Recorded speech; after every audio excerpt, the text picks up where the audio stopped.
மீண்டும் இந்தியாவுக்கு ஒரு செக்மேட்டை வைப்பதற்கான முயற்சி ஒன்றை எடுத்திருக்கிறார் அமெரிக்க அதிபர் டொனால்ட் ட்ரம்ப்.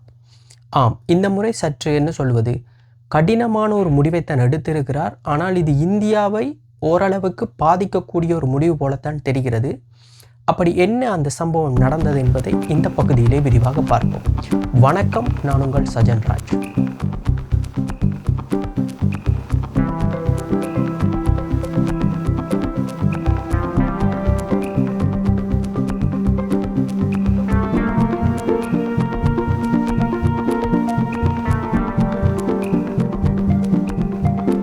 அமெரிக்க அதிபர் டொனால்ட் ட்ரம்ப் நேற்று மீண்டும் ஒரு சர்ச்சையை கிளப்பியிருக்கிறார். அதாவது நேற்று ஒரு கையெழுத்தொன்றை போட்டிருக்கிறார், ஒரு சட்டமூலம் ஒன்று. அதாவது என்ன சட்டமூலம் என்றால், H1B விசாவிற்கான தகுதியாக அந்த தொழில் வழங்குனர்கள் 1 லட்சம் அமெரிக்க டாலர்களை பணமாக ஒவ்வொரு விசாவுக்கும் செலுத்த வேண்டும் என்ற ஒரு கடினமான ஒரு சட்டமூலத்தை கையெழுத்தை நேற்று விட்டிருக்கின்றார். குறிப்பாக இந்த H1B விசா என்பது என்னவென்றால், அமெரிக்காவின் உள்ளே வேறு நாடுகளைச் சேர்ந்த, அதாவது புலம்பெயர் நாடுகளைச் சேர்ந்த மனித வளங்களை, அதாவது இந்த தொழில்நுட்ப ரீதியான கற்கைகளில் பிரபலியமான அல்லது தேர்ச்சி பெற்றவர்களை அமெரிக்காவின் உள்ளே அந்த விசா மூலம் எடுத்து அவர்களுக்கு அமெரிக்காவின் உள்ள மிகவும் பிரபலியமான அல்லது வளர்ந்து வரும் டெக்னாலஜிக்கல் ரிலேட்டடான கம்பெனிஸில் ஒரு வேலைவாய்ப்பை வழங்குவது தான் இந்த H1B விசா. இந்த விசாவானது பல வருட காலமாக நடைபெற்று கொண்டிருக்கிற ஒரு நடைமுறையில் உள்ள ஒரு விசா முறை தான். இந்த முறையிலே குறிப்பாக இந்தியாவில் இருந்து தான் பெரும்பாலான மாணவர்களும் மனித வளங்களும் அமெரிக்காவிற்கு செல்கின்றன. அதாவது குறிப்பாக சொல்லவென்றால், இந்த விசா மூலம் இது ஒரு ஸ்டெம் கேட்டகரி என்று சொல்வார். குறிப்பாக சயின்ஸ், டெக்னாலஜி, எஜுகேஷன் போன்ற மிகவும் பாண்டித்தியம் பெற்றதும் தொழில்நுட்ப ரீதியில் முன்னேற்றம் அடைந்த துறைகளிலே பிரசித்தமானவர்களை, தேர்ச்சி பெற்றவர்களை அமெரிக்காவின் உள்ளே எடுத்து அந்தந்த கம்பெனிகள் அவர்களுக்கான ஒரு வேலை வாய்ப்பினை வழங்குவதற்கான ஒரு முயற்சி தான் இது. இந்த முறையிலே தற்பொழுது டொனால்ட் ட்ரம்ப் கூறியிருக்கிறார், இது ஒரு ஏமாற்று வேலை போலத்தான் தற்பொழுது தெரிகிறது என்றும், குறிப்பாக அமெரிக்காவின் உள்ளே வேறு நாட்டைச் சேர்ந்தவர்களை உள்ளே வரவைப்பதற்கான ஒரு குறுக்கு வழி போல இது தெரிகிறது என்று அவர் தெரிவித்திருக்கின்றார்.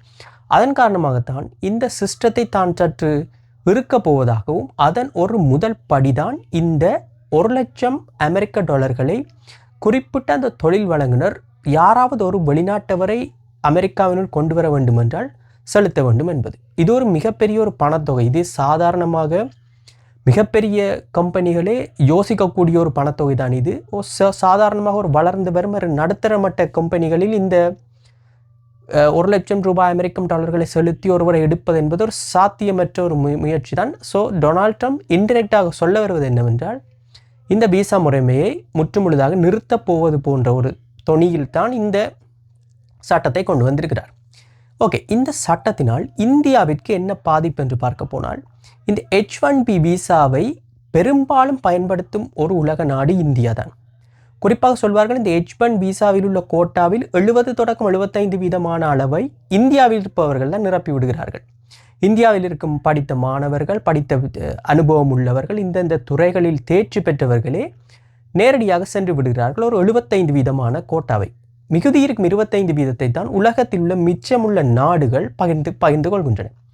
ஸோ அப்படி என்றால் பாருங்கள், இந்தியாவில் 75% என்றால் எவ்வளவு பெரிய ஒரு மனித பலம் ஒன்று அமெரிக்காவுக்கு செல்கிறது.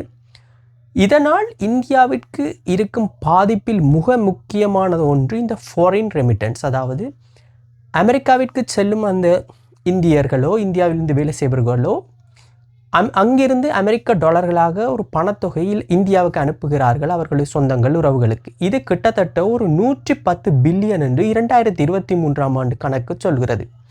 இது இந்தியாவின் மொத்த ரெமிட்டன்ஸில், அதாவது மொத்த ஃபாரின் ரிசர்வில் ஒரு 18% பிடித்து கொள்கிறது இந்த அமெரிக்காவிலிருந்து மட்டும் வரும் ரெமிட்டன்ஸ்.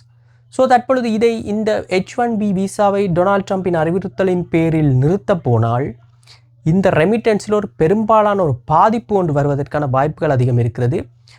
அது தவிர இந்த H1B விசா பற்றி இந்த புதிதாக வந்த நடைமுறையில் ஒரு முக்கியமானது என்னவென்றால், ஏற்கனவே இருப்பவர்களுக்கு எந்தவித பாதிப்பும் இல்லை. அவர்கள் மீண்டும் புதுப்பிக்கல், அது ரினியூ பண்ண போனாலும் எந்தவித பாதிப்பும் இல்லை. குறிப்பிட்ட தேதியிலிருந்து, அதாவது இவர் செப்டம்பர் 19ஆம் தேதி இந்த சட்டமூலத்தை கொண்டு வந்தார். செப்டம்பர் 21ஆம் தேதியிலிருந்து இது நடைமுறைக்கு வரும் என்று அறிவிக்கப்பட்டிருக்கிறது. ஸோ செப்டம்பர் 21 பின்னர் யாராவது புதிதாக இந்த விசாவிற்கு விண்ணப்பிக்கும் பொழுது இந்த புதிய நடைமுறைகள் அமுலுக்கு வரும் என்பதுதான் கருத்து. ஏற்கனவே இருப்பவர்களுக்கு பிரச்சனை இல்லை. இந்த புது சட்டமூலமானது ஒரு வருடத்துக்கு செல்லுபடியாகும். அதாவது வருகின்ற 2026 வரை இது செல்லும் என்றும், அப்படியது எக்ஸ்டெண்ட் பண்ணாவிட்டால் மீண்டும் பழைய முறைதான் வரும் என்றும் ஒரு கருத்து தெரிவிக்கப்பட்டிருக்கின்றது. ஸோ இதுதான் இந்த சட்டமூலம். ஸோ ஏற்கனவே நான் குறிப்பிட்டது போல இந்தியா தான் இதில் பெரும்பான்மையாக பாதிக்கப்படக்கூடியது. ஸோ இதை டொனால்ட் ட்ரம்ப்பும் நன்கு அறிவார்.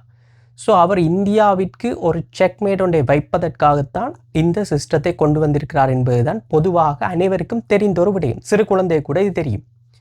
ஏன் இப்பொழுது டொனால்ட் ட்ரம்ப் இந்தியாவை டார்கெட் செய்கிறார்? இது இப்பொழுது என்று இல்லை, கடந்த ஜூலை மாதத்திலிருந்து டொனால்ட் ட்ரம்பின் பார்வை இந்தியா மீது ஒரு வித்தியாசமாகத்தான் இருக்கிறது. குறிப்பாக இந்தியாவிற்கும் பாகிஸ்தானுக்கும் இடையிலான ஒரு முறுகல் ஏற்பட்ட ஒரு போர்ச்சூழல் நிகழவிருந்த ஒரு சந்தர்ப்பத்தில் டொனால்ட் ட்ரம்ப் தானாக முன்வந்து தனது சமூக வலைத்தளத்தில் தெரிவித்திருந்தார், இந்த போரானது தனது பேச்சுவார்த்தையின் கீழ் நிறுத்தப்பட்டுள்ளதாகவும் பெரும் பதற்றம் ஒன்று தணிக்கப்பட்டுள்ளதாகவும் தெரிவித்திருந்தார். இதை இந்தியா மறுத்திருந்தது. காரணம், டொனால்ட் ட்ரம்ப் இந்த பேச்சுவார்த்தையில் ஈடுபடவில்லை என்றும் இது ஒரு பரஸ்பர முயற்சியின் கீழ் தான் இது நிறுத்தப்பட்டிருப்பதாகவும், அது ஒரு உங்களுக்கு தெரிந்திருக்கும் அந்த தாக்குதல் எப்படி நடந்தது என்று. காஷ்மீரில் பஹல்காமில் தீவிரவாதிகள் நடத்திய தாக்குதலுக்கு தான் இந்தியா பழிவாங்கும் நோக்கத்தில் பாகிஸ்தானில் சென்று தாக்குதலை நடத்தியிருந்தது. அந்த பிரச்சனை அதனுடன் முடித்திருக்கப்பட வேண்டிய பிரச்சனை. இதில் டொனால்ட் ட்ரம்ப் தேவையில்லாமல் உள்ளே வந்து தான் இந்த போரை நிறுத்தியதாகவும் குறிப்பிட்டு, குறிப்பாக இந்தியாவுக்கு ஒரு சங்கடத்தை கொடுத்து விட்டார். இதை ஏற்றுக்கொள்வதா இல்லையா என்றது இல்லை. ஆனால் இந்தியா நேரடியாக அதை ஏற்றுக்கொள்ளவே இல்லை. அங்குதான் டொனால்ட் ட்ரம்புக்கு இந்தியா மீதான ஒரு காட்டமான பார்வை திரும்பியது.